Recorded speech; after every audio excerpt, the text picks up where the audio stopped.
Welcome to Foresight monograph YouTube channel. ത്രില്ലിങ്ങും സസ്പെൻസും മിസ്റ്ററിയും നിറഞ്ഞ വിഷയങ്ങൾ നിങ്ങളുടെ മുന്നിലേക്ക് എത്തിക്കുന്ന ഒരു കുഞ്ഞു ചാനലാണിത്. ഇഷ്ടമായാൽ ലൈക്ക് ചെയ്യുക, ഷെയർ ചെയ്യുക, സബ്സ്ക്രൈബ് ചെയ്യുക.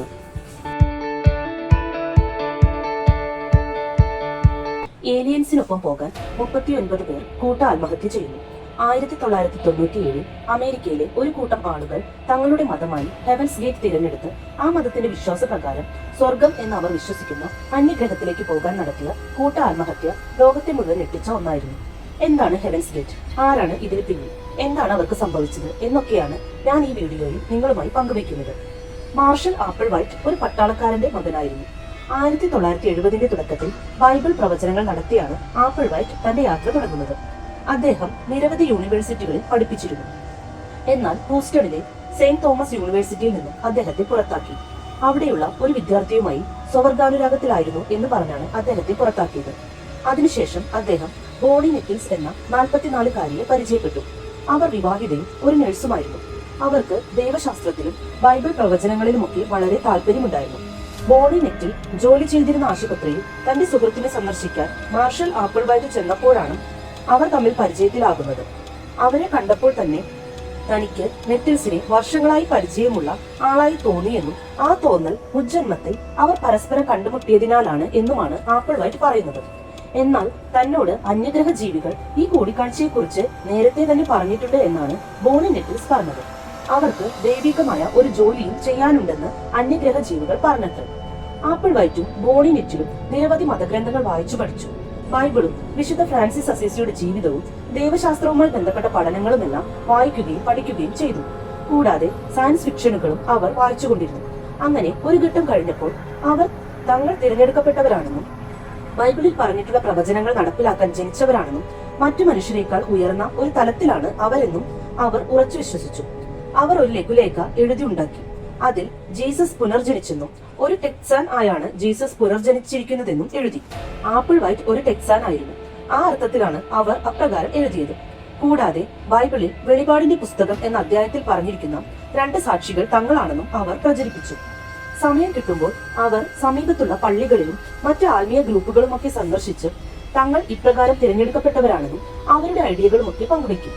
ദ 2 അല്ലെങ്കിൽ ദ UFO 2 എന്നാണ് അവർ അവരെ സ്വയം വിളിച്ചിരുന്നത്. അവരെ ആരെങ്കിലും കൊല്ലുമെന്നും എന്നാൽ അവർ ഉയർത്തെഴുന്നേൽക്കുമെന്നും ഉയർത്തെഴുന്നേറ്റ അവർ ഒരു സ്പേസ് ഷിപ്പിലോട്ട് ട്രാൻസ്ഫർ ചെയ്യപ്പെടുമെന്നുമൊക്കെ അവർ മറ്റുള്ളവരോട് പറയുമായിരുന്നു. എന്നാൽ അവർ പ്രതീക്ഷിച്ച പോലെയുള്ള സ്വീകാര്യത അവർക്ക് ലഭിച്ചില്ല. അവർക്ക് 1974 ആദ്യത്തെ ഫോളോവറിനെ കിട്ടുന്നത്. ഷാരോൺ മോർഗൻ എന്നായിരുന്നു അവരുടെ പേര്. തന്റെ മക്കളെ ഉപേക്ഷിച്ചാണ് ഷാരോൺ ആപ്പിൾ വൈറ്റിനും ബോണി നെറ്റിൽസിനും ഒപ്പം പോകുന്നത്. എന്നാൽ ഒരു മാസം കഴിഞ്ഞപ്പോൾ ഷാരോൺ തിരികെ തന്റെ വീട്ടിലേക്ക് പോയി. പിന്നീട് ആപ്പിൾ വൈറ്റിനെയും ബോണി നെറ്റിൽസിനെയും ഷാരോന്റെ ക്രെഡിറ്റ് കാർഡ് ഉപയോഗിച്ച് ഫ്രോഡ് നടത്തി എന്ന് പറഞ്ഞ് അറസ്റ്റ് ചെയ്തെങ്കിലും പിന്നീട് വിട്ടയച്ചു. അതുപോലെ സെയിന്റ് ലൂയിസ് യൂണിവേഴ്സിറ്റിയിൽ നിന്നും കാർ മോഷ്ടിച്ചതിന് ആപ്പിൾ വൈറ്റിനെ വീണ്ടും അറസ്റ്റ് ചെയ്ത് 6 മാസം ജയിലിൽ അടച്ചു. ജയിലിൽ നിന്നും പുറത്തിറങ്ങിയ ശേഷം ആപ്പിൾ വൈറ്റും നെറ്റിൽസും അന്യഗ്രഹ ജീവികളെ എങ്ങനെയെങ്കിലും കോണ്ടാക്ട് ചെയ്യണമെന്ന് തീരുമാനിച്ചു. സമാന താല്പര്യക്കാരെ ഫോളോവേഴ്സായി കിട്ടാൻ അവർ പത്രത്തിൽ പരസ്യം നൽകി. അതിനായി ഇന്റർവ്യൂ നടത്തി ആളുകളെ തിരഞ്ഞെടുത്തു. ദ ട്രൂ എന്നാണ് അങ്ങനെ തിരഞ്ഞെടുക്കപ്പെട്ടവരെ വിളിച്ചിരുന്നത്. അവർ മറ്റൊരു ഗ്രഹത്തിലെ ജീവികളുടെ റെപ്രസെന്റേറ്റീവ്സ് ആണെന്നും നെക്സ്റ്റ് ലെവൽ എന്നറിയപ്പെടുന്ന ആ ഗ്രഹത്തിലുള്ളവർക്കും ഒരു പരീക്ഷണം നടത്താനായി ആളുകളെ തിരഞ്ഞെടുക്കുകയാണെന്നുമാണ് അവർ പറഞ്ഞത്. ആ മീറ്റിംഗിൽ പങ്കെടുത്തവർ പറയുന്നത് വളരെ ഊർജ്ജസ്വലരായ 2 ആധ്യാത്മിക ഗുരുക്കന്മാരെ പോലെയാണ് അവർ സംസാരിച്ചതെന്നും ബൈബിളിൽ പറയുന്ന ലോകാവസാന കാലത്തിലെ 2 സാക്ഷികളായാണ് അവർ തങ്ങളെ അവതരിപ്പിച്ചതെന്നുമാണ്. തുടർന്ന് 1975 20ഓളം ആളുകൾ പൊതുസമൂഹത്തിൽ നിന്നും അപ്രത്യക്ഷരായി. അവർ തങ്ങൾക്കുണ്ടായിരുന്നതെല്ലാം വിറ്റ് ആപ്പിൾ വൈറ്റിന്റെയും ബോണി നെറ്റിൽസിന്റെയും ഒപ്പം പോയി. അപ്പോഴേക്കും ആപ്പിൾ വൈറ്റിനെ ഡോ എന്നും നെറ്റിൽസിനെ ടി എന്നും വിളിക്കാൻ ആരംഭിച്ചു. കൂടാതെ ബോ, പീപ് എന്നുമൊക്കെ പല പേരുകൾ അവർ സ്വീകരിച്ചു. അതുപോലെ ഗ്രൂപ്പിനും പല പല പേരുകൾ മാറി മാറി അവർ ഇട്ടുകൊണ്ടിരുന്നു. ഹിം അഥവാ ഹ്യൂമൻ ഇൻഡിവിജ്വൽ മെറ്റമോർഫോസിസ് എന്നായിരുന്നു ഒരു പേര്. അവരുടെ റിക്രൂട്ട്മെന്റ് രീതികളും മാറിക്കൊണ്ടിരുന്നു. ഒരു ഉയർന്ന ലെവലിലേക്ക് പരിണാമം നടത്താൻ ഗ്രൂപ്പിനെ തയ്യാറാക്കുക എന്നതാണ് തങ്ങളുടെ ഉത്തരവാദിത്വം എന്ന നിലയിലാണ് ആപ്പിൾ വൈറ്റും നെറ്റിൽസും പ്രവർത്തിച്ചുകൊണ്ടിരുന്നത്. ആപ്പിൾ വൈറ്റ് വിശ്വസിച്ചിരുന്നതും പ്രചരിപ്പിച്ചിരുന്നതും താൻ ജീസസുമായി നേരിട്ട് ബന്ധപ്പെട്ട് നിൽക്കുന്ന ആളാണെന്നും അദ്ദേഹത്തിന്റെ പിൻഗാമിയാണെന്നും ജീസസിന്റെ അതേ സ്പിരിറ്റ് ആണ് ആപ്പിൾ വൈറ്റിന്റെ ഉള്ളിൽ ഉള്ളതെന്നുമൊക്കെയാണ്. അതുപോലെ നെറ്റിൽസ് അഥവാ ടി പിതാവായ ദൈവമാണ് എന്നുമാണ് അവർ പ്രചരിപ്പിച്ചത്. 1976 ആയപ്പോഴേക്കും അവർ ഗ്രൂപ്പിലേക്ക് റിക്രൂട്ട് ചെയ്യാൻ നിർത്തി. തങ്ങളുടെ ഗ്രൂപ്പിനെ എല്ലാവരിൽ നിന്നും വേർപെടുത്തി സ്ട്രിക്റ്റായ നിയമാവലികളും പെരുമാറ്റച്ചട്ടങ്ങളും ഒക്കെ കൊണ്ടുവന്നു. ഗ്രൂപ്പിൽ ലൈംഗികതയും ലഹരിയുടെ ഉപയോഗവും നിരോധിച്ചു. പല മതങ്ങളിൽ നിന്നും വന്നവരായിരുന്നു ആ ഗ്രൂപ്പിൽ ഉണ്ടായിരുന്നത്. ജൂതന്മാരും ക്രിസ്ത്യാനികളുമൊക്കെ ആ കൂട്ടത്തിൽ ഉണ്ടായിരുന്നു. വളരെ കാലമായി സത്യാന്വേഷണം നടത്തിക്കൊണ്ടിരിക്കുന്നവർ എന്നാണ് അവർ സ്വയം പറഞ്ഞത്. ശരിയായ സത്യം തേടി അവർ എത്തിപ്പെട്ടതാണത്രേ ഹെവൻസ് ഗേറ്റ് എന്ന ഗ്രൂപ്പിൽ. പണക്കാരും സമൂഹത്തിൽ ഉന്നത നിലയിലും സ്ഥാനങ്ങളിലും ഇരുന്നവരുമൊക്കെ അങ്ങനെ ആ ഗ്രൂപ്പിൽ എത്തിപ്പെട്ടിട്ടുണ്ടായിരുന്നു. 1985 ബോണി നെറ്റിൽസ് ക്യാൻസർ ബാധിച്ച് മരിച്ചു. അന്ന് വരെ ആപ്പിൾ വൈറ്റും ഗ്രൂപ്പിലുള്ളവരുമൊക്കെ വിശ്വസിച്ചിരുന്നത് തങ്ങൾ ഈ ശരീരത്തോടു കൂടെ അന്യഗ്രഹത്തിലേക്ക് അഥവാ സ്വർഗത്തിലേക്ക് ഉയർത്തപ്പെടുമെന്നാണ്. എന്നാൽ നെറ്റിൽസിന്റെ മരണത്തോടെ ആ വിശ്വാസത്തിന് വ്യത്യാസം വന്നു. ശരീരം ഒരു വാഹനം അഥവാ പേടകം മാത്രമാണെന്നും അന്യഗ്രഹത്തിലേക്ക് അഥവാ നെക്സ്റ്റ് ലെവലിലേക്ക് പോകുമ്പോൾ ശരീരം ഉപേക്ഷിക്കണമെന്നും അവർ വിശ്വസിച്ചു. അങ്ങനെ തങ്ങൾക്ക് നെക്സ്റ്റ് ലെവലിലേക്ക് പോകാനുള്ള സമയം കാത്ത് അവർ കഴിഞ്ഞു. അതിനായി ഗ്രൂപ്പ് ഒരുങ്ങിക്കൊണ്ടിരുന്നു. നെക്സ്റ്റ് ലെവലിലേക്ക് പോകാൻ അവർക്ക് എല്ലാം ഉപേക്ഷിക്കേണ്ടി വന്നു. ഫാമിലി, ഫ്രണ്ട്സ്, ജെൻഡർ, ജോലി, പണം, അങ്ങനെയെല്ലാം. ആൺ പെൺ വ്യത്യാസങ്ങളൊന്നും ഗ്രൂപ്പിൽ ഉണ്ടായിരുന്നില്ല. എല്ലാവർക്കും ഒരേ ഹെയർ കട്ട്. ആരെയും കണ്ടാൽ ആണാണോ പെണ്ണാണോ എന്ന് തിരിച്ചറിയാനാവാത്ത അവസ്ഥ. അങ്ങനെ 1996 ഗ്രൂപ്പ് 9200 സ്ക്വയർ ഫീറ്റ് വിസ്തീർണമുള്ള ഒരു വലിയ വീട് വാടകയ്ക്കെടുത്ത് അതിന് ദ മൊണാസ്റ്ററി എന്ന് പേരിട്ടു. കൂടാതെ ഏലിയൻ അബ്ഡക്ഷൻ ഇൻഷുറൻസ് പോളിസിയും അവർ എടുത്തിരുന്നു. അതായത് ഏലിയൻസ് അവരെ തട്ടിക്കൊണ്ടുപോയാലോ ഗർഭിണിയാക്കിയാലോ കൊന്നാലോ അവരുടെ ബന്ധുക്കൾക്ക് ഒരു തുക ഇൻഷുറൻസ് ആയി കിട്ടും. $1 മില്യൺ ആയിരുന്നു ഓരോരുത്തരുടെയും പേരിൽ ഇൻഷുർ ചെയ്തിരുന്നത്. ഇതെല്ലാം ചെയ്തത് ഹേൽ ബോബ് എന്ന വാൽനക്ഷത്രം ഭൂമിയെ സമീപിച്ചുകൊണ്ടിരിക്കുന്ന വാർത്ത പരന്നതിന്റെ അടിസ്ഥാനത്തിലാണ്. 1997 മാർച്ച് 19, 20 തീയതികളിൽ Marshall apple white dose final exit എന്ന പേരിൽ ഒരു വീഡിയോ ചിത്രീകരിച്ചു. അതിൽ കൂട്ട ആത്മഹത്യയെ കുറിച്ചാണ് പറഞ്ഞിരുന്നത്. ഭൂമിയിൽ നിന്നും ഒഴിഞ്ഞു പോകാനുള്ള ഒരേ ഒരു വഴി എന്നാണ് ആ കൂട്ട ആത്മഹത്യയെ പറ്റി പറഞ്ഞിരിക്കുന്നത്. ഹേൽ ബോബ് എന്ന വാൽനക്ഷത്രം അവരുടെ ഗ്രൂപ്പ് കാത്തിരുന്ന സൈൻ ആണെന്നും ആ വാൽനക്ഷത്രത്തെ പിന്തുടർന്നും ഒരു അന്യഗ്രഹ പേടകം വരുന്നുണ്ടെന്നും അത് അവരുടെ ഗ്രൂപ്പിന് പോകാനുള്ള വാഹനമാണ് എന്നുമൊക്കെയാണ് ആ വീഡിയോയിൽ പറയുന്നത്.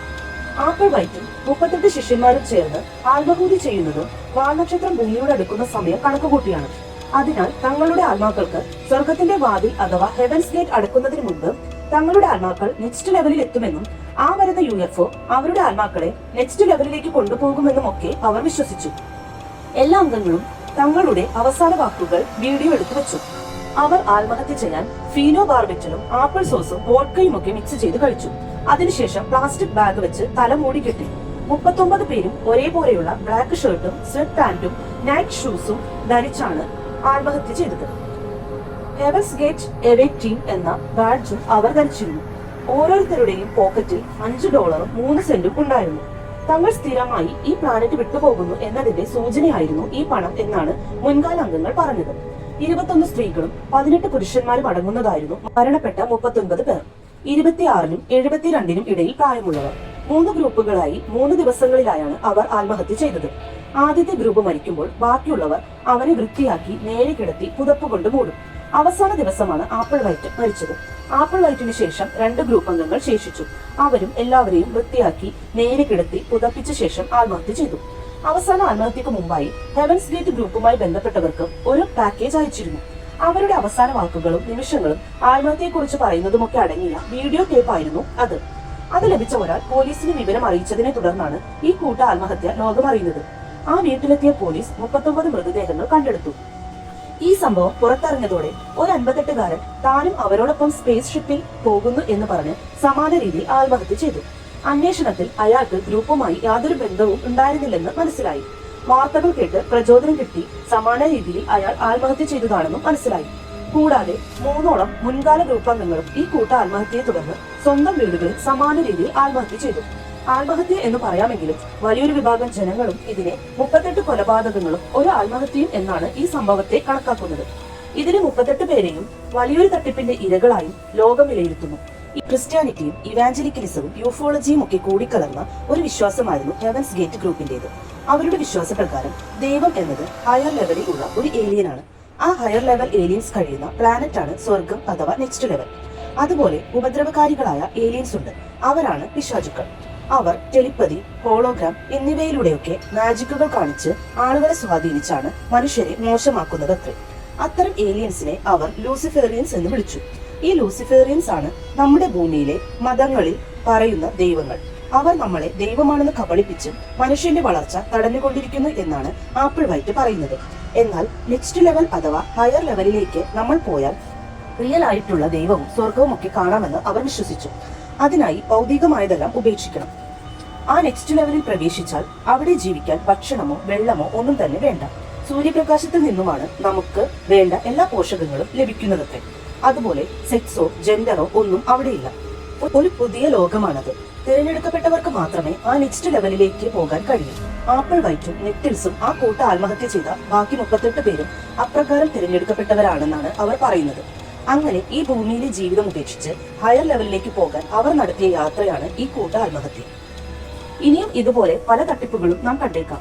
മനുഷ്യന്റെ മനസ്സിനെ നിയന്ത്രിക്കാൻ മറ്റുള്ളവർക്ക് കടിഞ്ഞാൻ കൊടുത്താൽ ഇത്തരം ദുരന്തങ്ങളായിരിക്കും ഫലമെന്ന് ഈ സംഭവം കാണിച്ചു തരുന്നു.